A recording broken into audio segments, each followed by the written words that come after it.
Overthinking is a trap. Sa sige na to, og overthink, sometimes mas stagnant na jud da. Sometimes musulod na sa atong mga fear og kahadlok. What if dili ma-achieve akong goal? What if masayop kong decision? What if ako sang ipa-survey para sakto akong mga decision? Magpa-survey ko, nagkana bang business, kanaan ba sila, or akong produkto, makayon ba sa customer? By the way, I'm Jobber Pataytay, almost 10 years na negosyo. And goal na to, na maka-reach ta og 100 store all over Philippines, and let's claim it and let's work it na ma-achieve dyan na sila. I-share ko story nga nung overthinking is a trap. Sana man good, nga nung nakasulti ko na overthinking is a trap. Kabantay ba mo na pagsige tag-think na gusto ta magnegosyo, pero natay usa ka plano na atong buhaton. Sige na nato analyzeon, sige na nato i-compromise ang usa ka desisyon na dili na to i-execute. For example, sa negosyo, pag overthink ta, naganahan ta mag-business, sa sige na to think na gusto ta mag-business, gusto ta ma-promote, gusto ta mag-achieve ang usa ka butang,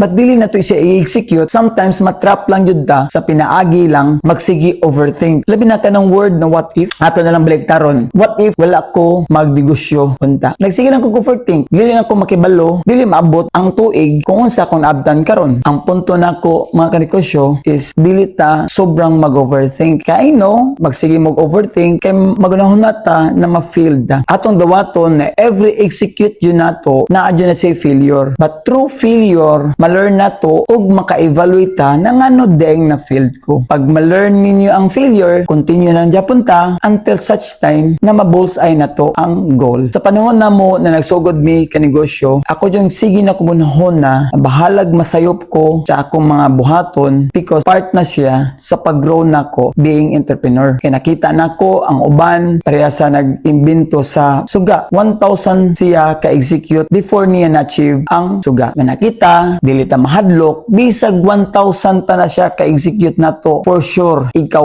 1,001 makuha ra na. Usa lang jud atong pangitaon, nanay duha, tulo, upat, lima. That's why sa execute na ko sa negosyo, ako lang jud perfecton ang usak ka model, the next anatanan is Rihanna jud siya na model. I know lisod natong pag-execute, but sa sige natong execute, makuha lang yun na siya. Maybe sa uban diha mga kanegosyo nato, sa sige nilang execute, sometimes maka-think sila na sakto pa ba ilang gibuhat. Yes, kanegosyo, sakto na. Kung namoy na sayop, namoy na sipyat, namoy ma-failed, yan ang tinuod na proseso. Moagi tag process, kamisad sa almost 10 years na namo, grabe sa ning proseso, but sa sige na move, sa sige na move, the such time na realize na mo na getting siya na ma-align kung unsa mong gusto. Basta kanegosyo, don't overthink kay matrap ra mo diha. Always execute, naro dyan na resulta. And always think it good and pray to the Lord na naamoy masugatan na mga tao or someone na mag-guide ninyo o someone na maka-assist ninyo. By the way, kung gusto mo ani na topic, please comment down below and like and follow me. And ato nang tiyagaan, ato nang trabahoon na ma-assist ninyo, labi na sa mga bagong nagnegosyo. And also share sa inyong mga friends kung namoy mga bagong mga negosyante. Magtirabangay ta mga kanegosyo because entrepreneur is the key to success our country. Diri lang dapita and God bless sa tanan. Bye-bye!